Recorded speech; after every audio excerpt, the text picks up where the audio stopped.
এই পৃথিবীতে বিশেষ করে মুসলিম জাতির ভিতরে এমন মানুষ আছে যে তাদের টাকা পয়সার কোনো অভাব নাই, অনেক টাকা পয়সা আল্লাহ পাক দিচ্ছে তাদের, কিন্তু তারা এই রমজান মাসে রোজা রাখে না। আবার দেখবেন দিব্যি তারা সুস্থ মানুষ, অনেক শরীর স্বাস্থ্য ভালো, চাই চেহারাও ভালো, টাকা পয়সা আছে, বাড়ি গাড়ি আছে, সবই আছে, রমজান মাসে সে রোজা রাখে না। বাজার ঘাটে আইসা এই দোকানে চা খাবে, ওইখানে চা খাবে, বসে বসে আড্ডা মারবে। দেখেন, এই যে 2025 সালে রোজার মাস চলছে, আজ 15 রোজা আমাদের মাঝখান থেকে চলে গেল, 16 রোজায় পড়বে একটু পরেই, সময় ঘনিয়ে আসছে। কিন্তু দেখেন, আমাদের এই দেশে এমন, বিশেষ করে বাংলাদেশে এখন আপডেট এই জামানায় মানুষের টাকা পয়সা অনেকেরই আছে, লক্ষ লক্ষ কোটি কোটি টাকার মালিক এই বাংলার বুকে পড়ে রয়েছে। কিন্তু কিছু মানুষ, সামান্য 2-4 জন মানুষ আমরা আছি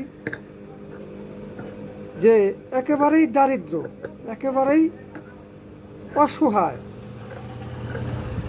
দেখেন, যে বড় লোক, তার কোটি কোটি টাকা, লক্ষ লক্ষ টাকার সম্পদ আছে, সে রোজা রাখে না। চার দোকানে বসে চা পান খাইয়া 50 টাকা 100 টাকা খরচ করে চলে যেতেছে বাড়িতে, কিন্তু তার পাশে দেখা যায় 2-4 জনকে একজন একেবারে এত অসহায় মানুষ আছে যে সে 10 টাকা দিয়ে 100 গ্রাম মুড়ি কিনে খাবে, কিংবা 10 টাকা দিয়ে করা ছোলা নিয়ে যে মুড়িটা মাখাইয়া সে খাইয়া গ্লাস পানি খাইয়া রোজা ভাঙবে, সেই সামর্থ্যও তার নাই কিনার।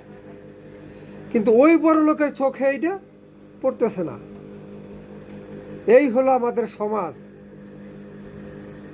বর্তমান পরিবেশ। এই অনেক মানুষ আছে এই রমজান মাসে, আহারে কত কষ্ট করে রোজা থাকে, 1 পোয়া মরিচ কিনবে, 1 কেজি আলু কিনে যে ভর্তা করে একটু ডাল ভাত খাবে, সেই সামর্থ্য তার অনেক সময় হইতেছে না এই রোজার মাসে কেনার মতন। এরকম অনেক অসহায় মানুষ আছে। কিন্তু দেখা গেছে ওই গ্রামেই ওই 2 জন অসহায় ব্যক্তি আছে, 10 জন টাকা আলা মানুষ আছে। 10 টাকা করে টাকা দিলেই, 10 জন টাকা আলায় 10 টাকা করে টাকা দিলেই তার অনেক টাকা হয়ে যায়, কিন্তু কেউ তার দিকে ফিরেও তাকানোর সময় নাই। এই হলো আমাদের সমাজ। আমরা মুসলমানের সন্তান, আমরা মুসলিম, এই হলো আমাদের অবস্থা। যাই হোক, সকলকে ধন্যবাদ, সকলে ভালো থাকবেন। ভুল কিছু বলে থাকলে ক্ষমার দৃষ্টিতে দেখবেন। ভিডিওটা ভালো লাগলে বেশি বেশি লাইক, শেয়ার, কমেন্ট করবেন।